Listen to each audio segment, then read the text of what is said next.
Hi everybody. So last class we talked about potential, and I have given you a brief introduction about a chapter, that is potential energy, and capacitance. So now what I'm going to do is I will do a brief recapitulation of last class, and then I will continue with today's topic. So last class we talked about potential, and then I differentiate what is potential energy and what is potentials. I've given you some analogy, and then we define potential energy due to a point charge. So we define that a potential energy due to point charge is given by, this is the formula we derived last class. This is the formula this is the potential energy due to a point charge. Charge is Q, and the potential at a distance r from Q. R is the distance from, let's say this is Q, and this is a point P. If distance is r, then potential at the point B is given by this. This is what we have done, and then we say that potential is only defined by charge which creates electric fields. A charge which creates electric field. This is what we talk about. And when we define a potential, we say that potential is a work done on a unique positive charge. So this doesn't depend on a charge that you are going to carry. It depends only on a charge which creates electric field. That is why we say that potential is another characteristic of electric fields. Alright, electric field can be represented in terms of a scalar quantity. We assign a scalar quantity called V, and that is what we call potential. And then we talk about potential due to a dipole. So what is potential due to dipole? We define something like this: P cos theta r square. This is potential due to a dipole. Alright, and last class we say this can be rewritten like this.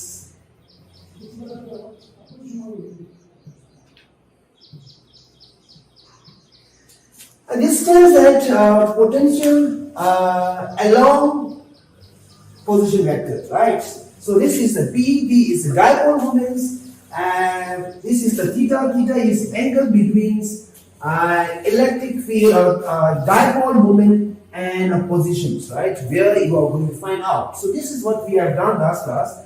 Unlike a single charge for a dipole, potential is inverse square of distance. Alright, potential is inverse square of distance. This is what we have studied till last class. So now what I'm going to study is, one very important concept related to potential, that is what we call as equipotential surface. Equipotential surface. So this is what we are going to study, equipotential surface.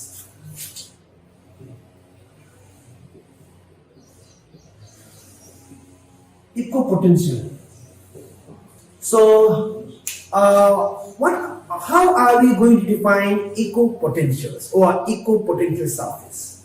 So, we will define something like this. Equipotential, it is defined as a surface. You can choose a surface, or you can choose the volumes. You can choose a surface, or you can choose the volumes where you have constant potentials. Where you have, this is very important concept term, right? Constant potentials. Either you choose the surface or you choose the volumes where you have a constant potential. This is very, very important terms. Where you have a constant potential. That means unchanging potentials. Unchanging potentials. So the surface, either this could be a surface or this could be a volumes, where you find unchanging potential is what we call as equipotential. If it is on the surface, we call it as an equipotential surface. If it is in a volume, we call it as an equipotential volume. That is what we talk about, right? So this is what we have. So now let me give you an example, right? So I told you that a constant potential which implies unchanging potentials. Unchanging potentials. So let me give you one example, right, of equipotential surface. Any point charge, if I have a point charge and point charge creates a potentials, what is the potential created by a point charge? This is given just now. I have written this is Q divided by 4 pi epsilon naught R. Alright. So this is the potential created by a point charge, and just looking at these expressions, we can easily realize that you can have a number of concentric spherical equipotential surface. Alright, you can have a number of concentric equipotential surface, right? Spherical equipotential surface. So this is equipotential surface, this is equipotential surface, these all are different equipotential surface. This potential on this surface are equipotentials, right? Why? Because potential doesn't vary all along this spherical surface. This is the spherical surface, right? This looks as circle, but it is three-dimensional. It is spherical surface. Potential on this spherical surface are unchanging. This is constant potential, constant potential, constant potential. We call it as equipotential surface. So I have a different R. If this is R1, I can put this R1. And if this is R2, I can put R3, R2 like that. So therefore I say that potential on each concentric spherical surface are what we call as equipotential surface. And this is the electric field created by point charge. This is the electric field created by a point charge. This is a vector potential. And then this electric field can be described by a potential. This is what we have, right? So if I go from one spherical surface to another spherical surface, potential varies. So therefore, potential is not equipotential, right? So this is what we. So therefore, I say that point charge can create a number of concentric spherical equipotential surface. This is what you should know. Alright, now this is the example, right? This is the diagram which I had, alright, and that this diagram tells you what I said just now, right? So you have a number of equipotential surface, alright, and I have represented in terms of along with the electric field. So this spherical surface, this all spherical surface are the different equipotential surface, different equipotential surface. So therefore it is mentioned like constant, right? Potential is constant. Potential doesn't vary along each concentric spherical surface. Therefore, each particular concentric spherical surface is what we call as equipotential surface. This is the one more diagram. And another I have is this is a dipole. This is a dipole, right? Equipotential surface.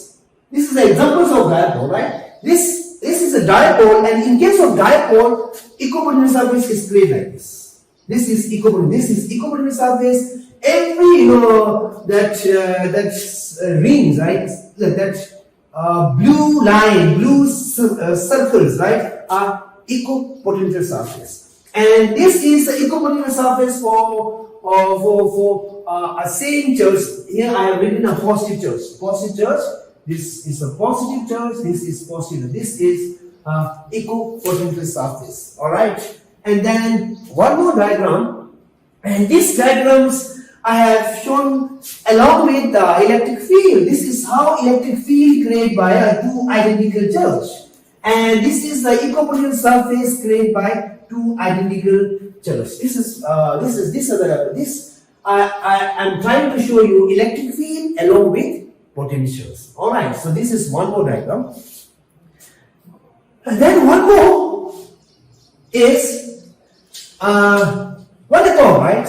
Electric field, right? If I have this is electric field. So again, I say equipotential surface. Equipotential surface is a surface where electric field doesn't vary, right? So therefore, equipotential surface,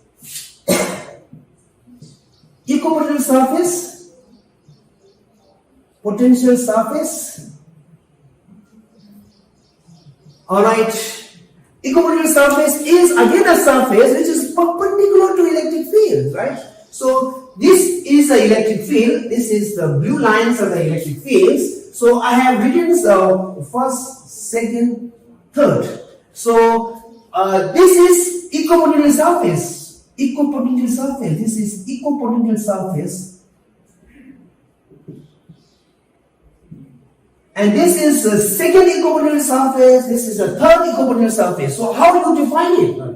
This is a surface which is perpendicular to electric fields. So now the point is, what is the significance of a surface which is perpendicular to electric field, right? If a surface is perpendicular to electric field, then electric field is zero, right? Electric field is zero on the surface. Right here, field is zero on the surface, zero along surface. Along surface. If a field is zero along the surface, then change of potential along a surface. Potential is not zero, but change of potential. Let's say I just said delta V is going to be zero on this surface. Delta V is zero on this surface. Delta V is going to be zero on this surface. This is what you should do. So whenever you talk about equipotential surface, you must see that electric field must be zero along a surface, and change of potential on the surface must be zero. That two things you should know, right? So equipotential surface must be perpendicular to the electric field. If it is perpendicular to the electric field, then field component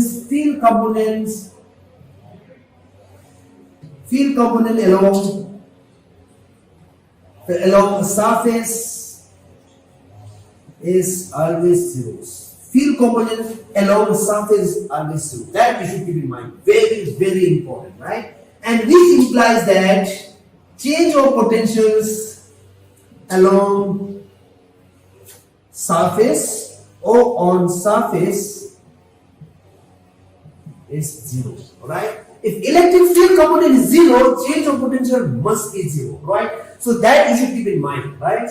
So there is no change of potential along a surface. There is no change of potential along a surface. There is no change but this potential is different from that potential. I say if I put a V1, if I put a V2, if I put a V3, V1 is not equal to V2, V2 is not equal to V3. That you should keep in mind. That you should keep in mind, right? But particular V1 is equal. Why? Because potential doesn't change along this. When you go from a first surface to second surface, then there is some change of potential, right? So therefore, this is what I have, right? Equipotential surface must be perpendicular to electric field, right? And the field component along a surface, what is the surface? Equipotential surface must be zero. Hence, change of potential on the equipotential surface must be zero. That is very, very essential, right? So if there is no change of potential along an equipotential surface, if there is a zero electric field component along my electric field along my equipotential surface, then no work is required.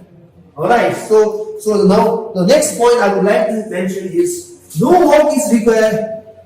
No work is required. No work is required to move charge on equipotential surface. Why? Because there is no electric fields. If there is no electric field, you don't need to do work against any force. So therefore, work done and moving a charge on equipotential surface must be zero. So therefore, work done.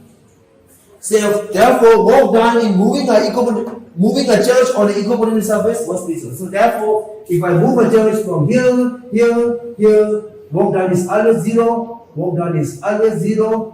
Again. But when I go from one equipotential surface to another equipotential surface, then work must be required, right? Work must be required, right? Work is required to move a charge from one equipotential surface to another equipotential surface. So no work is required to move charge on equipotential surface. So work done is always zero. That you should keep in mind. Alright, so this is all about equipotential surface. So I've given you one few very important concepts. No work is required to move a charge on an equipotential surface. Potential remain unchanged on the equipotential surface. Potential then electric field must be perpendicular to the equipotential surface. So these 3 points, these few points I have given you, and very important regarding equipotential surface. Now, having this concept, now I would like to find out the relation between the field and potential, right? So relation between field and potentials. All right, relation between field and potentials. That I say that if there is a change of potential, there must be some field, right? So we would like to find out relation between field and potential. This is what I have. So what I'm going to do here is first I'll explain you this diagram. So I consider 2 equipotential surfaces. I told you just now that potential of 2 different equipotential surfaces are different. Alright, this did not be same, right? So here I consider 2 equipotential surfaces, and a surface A and a surface B. Surface A and a surface B. Alright, 2 equipotential surfaces. Consider 2 equipotential surfaces. Consider 2 equipotential surface. Potential surface. Alright, I say potential A, surface A and surface B. And I say that surface A has the potential, surface A has potential V, and surface B has potentials V plus delta V. Alright, surface A. And I have an electric field. E is an electric field. E is an electric field. E is an electric field, right? You see, this is an electric field, and this is potential, and that is potential, right? Then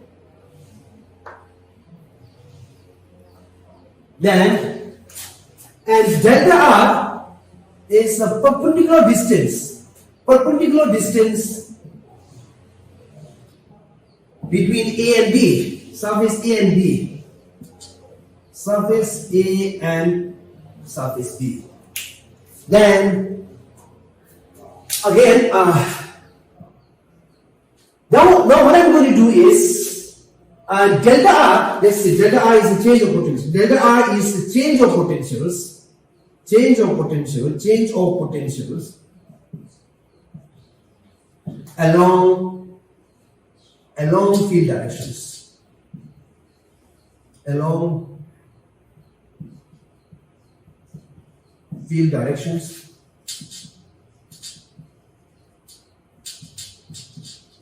Along field directions E.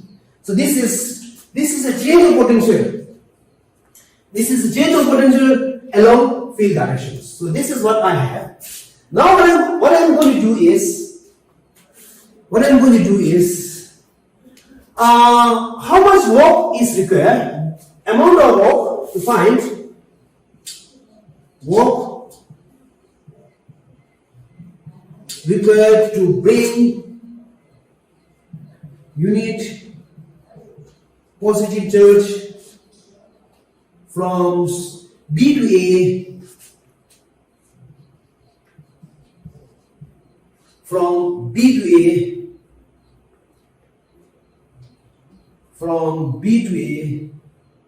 is given by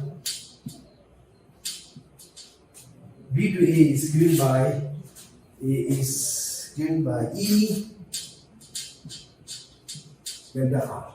This is the potential, right? This is the work. I'm going to write here, this work is given by E.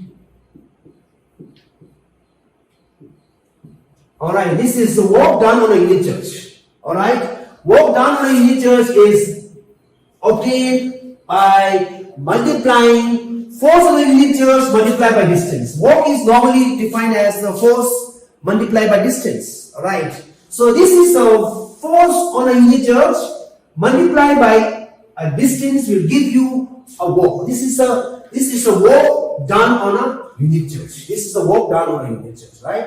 And this is the one way. Let's say equation number 1.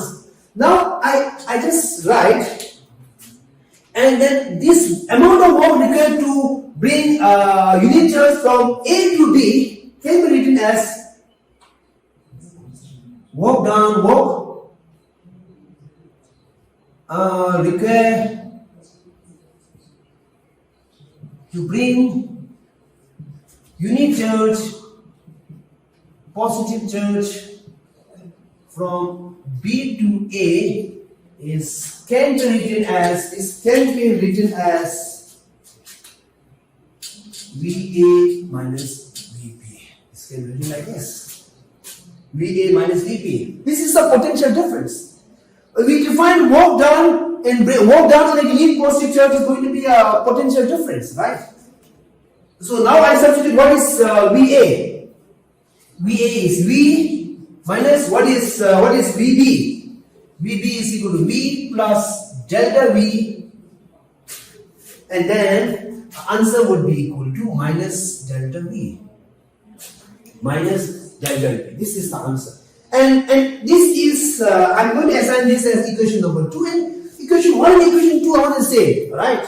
So therefore I combine these two equations. When I combine these two equations, I write E is E delta L. E delta L is equal to minus delta V, and therefore E can be written as minus delta V divided by delta L. Now look at here, I have assigned that delta V is the change of potential along electric field directions, and that change is always negative. Delta V is always negative. Delta V is always, because this is a lower potential. This is a lower potentials, and this is the higher potentials.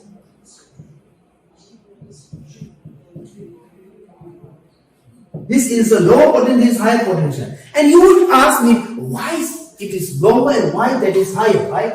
Very simple here. If I bring a positive charge, positive charge normally tend to move along electric field. Positive charge normally tend to move along electric field. So instead of allowing the positive charge to move along electric field, I drag it down. When I drag it down, then you are doing work, and then potential energy is stored, and then consequently potential is going to increase. It is something like an example I have given you last time. Normally body tend to move from higher to lower because of gravitational force. Now if I push a body higher, only then potential increases. Alright. If I push a body to higher positions, then potential tend to increase. Why? Body tend to move along a direction of gravitational field. Likewise, electric charge tend to move along electric field. So therefore, if I tend to move in the opposite direction, then potential will increase. So therefore, this is a lower potential, this is a higher potential. That is why delta V is always minus. So since delta V is always minus, since delta V is always negative, so delta V can be represented by, this is how I represent always negative. Alright. So therefore, electric field can be represented like this. Minus into minus is plus. So this is how we define a relationship between potential and electric fields. This is how we define a relation between electric field and potential. So electric field and potential, electric field is defined as a potential, a ratio of a potential difference to a normal distance between two equivalent surfaces. So that is, it is again defined like, it is defined as the potential difference divided by the ratio of the normal distance between two equipotential surfaces. Potential difference divided by a normal distance between two equipotential surfaces. So this is the relationship between potential and electric fields. All right. So that also implies that when you go along electric field, potential is going to decrease, which I have explained just now. Right. Potential decreases along that to steepest along electric fields. All right. So this is the relationship between potential and electric field. This is potential and electric field. So therefore, potential can be defined like, this potential can be defined like electric fields multiplied by distance. Alright, electric field multiplied by distance. Alright, this is how we define potential. Now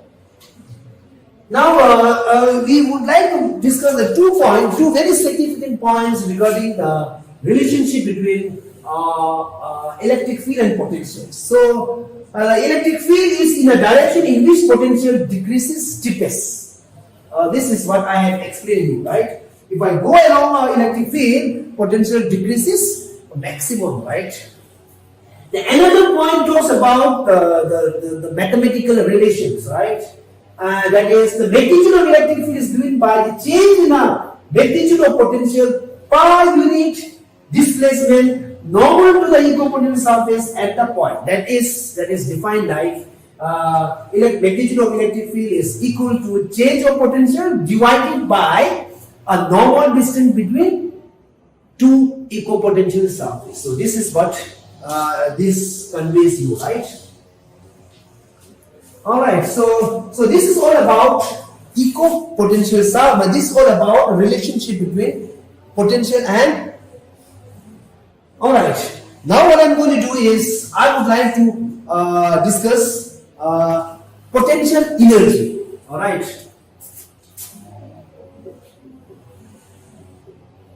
potential energy of two charge systems. First I will discuss two charge systems.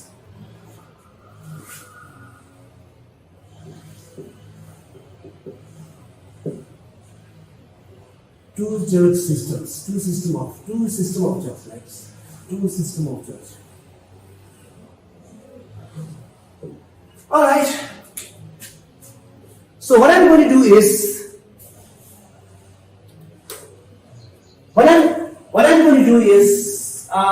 I take two positions. Let's say position R1.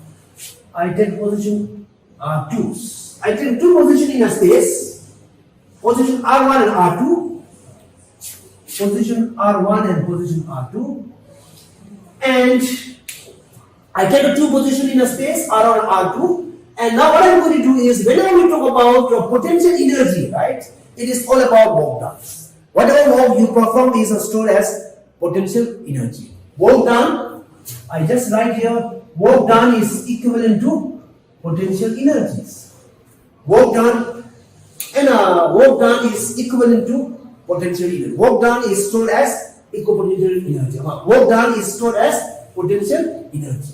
Alright, now what I'm going to do is, first, since I'm going to do a two charge systems, I choose a two position in a space, R1, R2, there's no charge at all. So now what I'm going to do is, I have assembled, right? Assemble a charge. Alright, so therefore I write here, I say work required to assemble Q1 and Q2 at positions. This is what I am going to find. R1 and R2 respectively. This is what I am going to find out. And that work done is stored as potential energy. So what I am going to do is, first Q1 at R1. Work required to bring Q1 at R1, what I call as work required to bring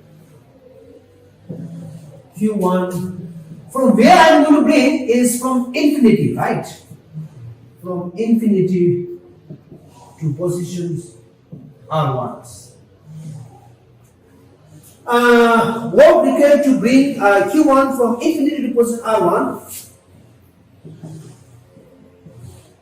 Work is 0. Why? Because there is nothing in a space. If there is nothing in a space, Q1 can freely come and occupy this space. Whenever you come freely, there is no work. Alright? So since there is nothing in a space, Q1 can come freely, alright, and occupy position R1, and we know therefore no work is required. Alright? You don't need to do work against any other forces, right? So therefore work is required. So work required to bring a Q1 from infinity to R1 is 0. Alright? So potential energy must be 0. Potential energy must be. If you don't do any work, then potential must be 0. Now second point is, alright, that again what I have to do is work required to bring Q2 from infinity to R2. Now I have to say against Q1. Now since the Q1 only occupy at position 1, Q1 will create a potential. Q1 will create a potential. So what is the potential at R2 because of Q1? So Q1 is going to create a potential all around the Q1, and there is a potential created by Q1s. So what is potential at R1, R2? What is potential at R2? Alright. So potential at R2 is going to be Q1 divided by 4 pi epsilon naught R12. So I just say this distance is R12. So Q1 create a potential at R2, and what is the potential? This is going to be a potential. This is going to be a potential. Potential created by a Q1. Right? Now look at here.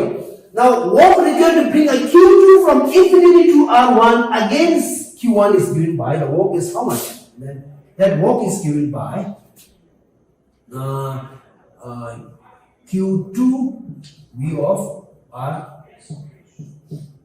This is the work. And how much is that? This is equal to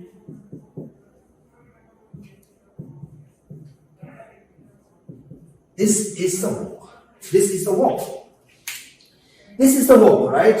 So the work required to bring a Q2 from infinity to R2 against R1 is against R1 means against R1 potential, or against R1 against Q1 means against Q1 potential, right? So this is what we get. This is defined as a potential. This is defined as a potential at R2 because of Q1. Q1 creates electric field. Q1 creates potential. This is the potential of a Q1 at position R2. Alright, so now what is that? Now what is total potential energy? One is 0.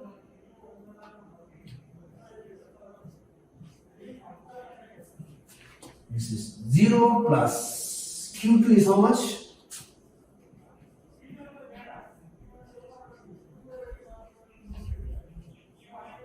This is potential, right?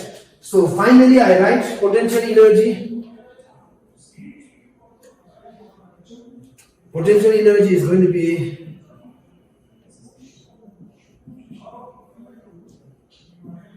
and this is what I have. So whatever work required is stored as potential energy, right? So whatever work required is stored as this is the work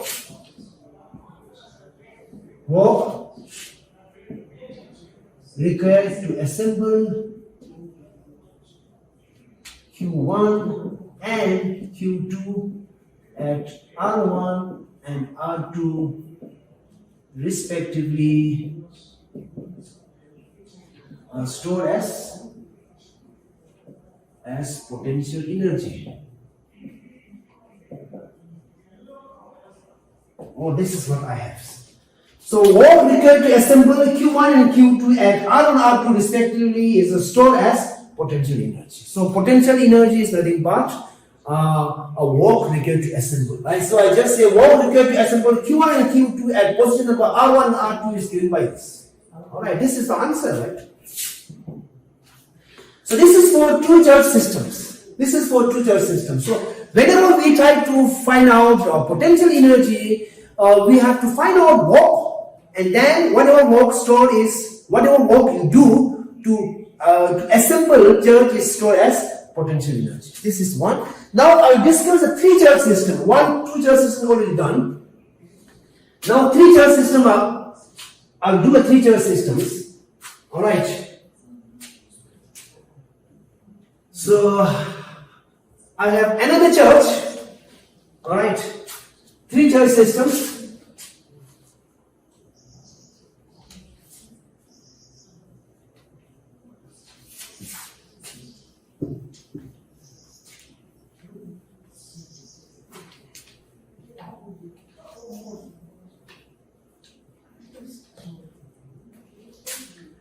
Three charge systems. Three charge systems. Three system of charge. Three system of charges. I'll put here one more. This is R3 and so again I say what I'm going to find out is, again I'll write say just repetition, right? Potential energy stored in case of a three system of charge is equivalent to work required to assemble Q1, Q2 and Q3 at R1, R2 and R3 respectively in space. This is work done or work required to assemble Q1, Q2, Q3 at R1, R2, R3 respectively is what we define as potential energy. Potential energy associated with a three charge system. So how to proceed? Very simple. So no work is required. No work is required for Q1 initial charge. You don't need work, right? So W1 is going to be 0. Now I have to do one step by step. I can't do all. We can do all together, but while finding out, we can do step by steps. All right. So now first is for Q2. All right. Then work is going to be work required is work required against, all right, against Q1 is going to be, as just now I have done, Q1 Q2 divided by 4 pi epsilon naught R12. This is now I just say this is a potential created by this, right? Step by step. Potential created is going to be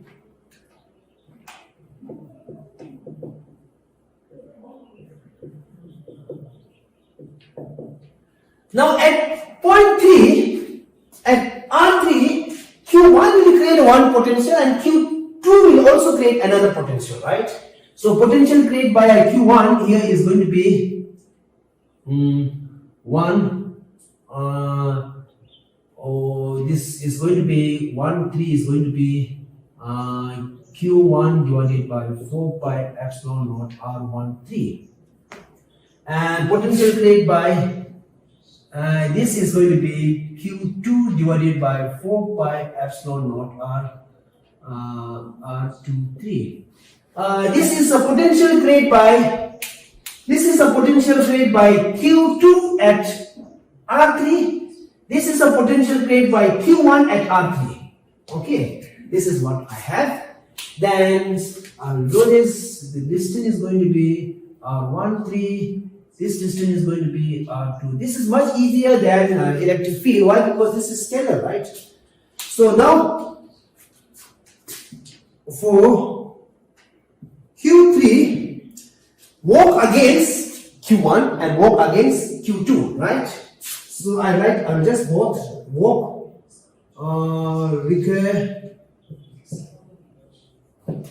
require to bring Q3 at R3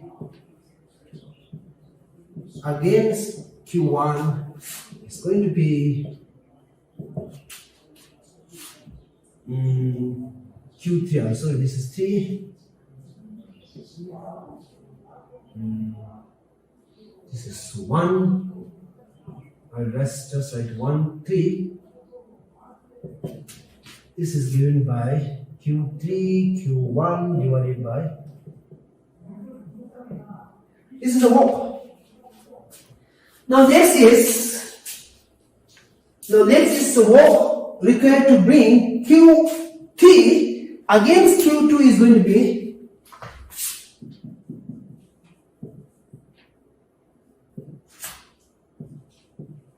walk required to bring Q3 at R3 against R2. This is Q1 is going to be 2, 3. This is a potential created by Q2. So therefore I write V23. Therefore this is going to be 3 Q2 4 pi epsilon naught R1 R2 3 right here. Alright. So total work required to bring the Q3 is going to be total work for Q3 is going to be Q 3 R1 Q3 2. Alright, this is now how much work is required to assemble entire three churches, right? So this is for church number 3. This is for church number 3, and this is for church number 2, and church number 1 is going to be 0. So now total work is how much, right? Total work required to assemble Q1, that is total work required to assemble Q1, Q2, Q3 at respective position is going to be, alright, W2 plus W1 2 plus 1 3 plus W2 3, right? So this is all given by Q1 Q2 divided by 4 pi epsilon naught R12 plus Q1 Q3 divided by 4 pi epsilon naught R13 plus Q2 Q3 divided by 4 pi epsilon naught R23. These are the total works. And whatever work we perform is stored as a potential energy, right? So work required is stored as a potential energy. So total work is equivalent to potential energy, and which is given by potential energy associated with three-church system.